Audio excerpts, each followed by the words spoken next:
तो राम राम मेरे सारे भाइयों ने। तो देख सकते हैं अपने यहाँ खड़ी है अभी क्या जेसीबी। देखो जेसीबी खड़ी है, ये खड़ा है अपना हीरा और वो खड़ा है अपना पश्चिम बदमाश। देखो ये अपने क्या चल रही है, अपने न्योरिया है अपना खयान का पड़ाव। अभी यहाँ पर खयान का हम पड़ाव कर रहे हैं। देखो इतनी मटकी पटका गई है। तो ये हम अभी नदी के ढी से निकलवा रहे हैं मट्टी। तो अभी क्या मैं बनाना भूल गया, इसलिए बनाने की नहीं बना पाया।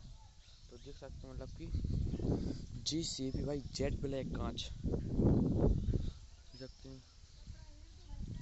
तो बस तो ब्लॉग अपन यहीं पे एंड करते हैं अपनी जेसीबी और खयान के साथ।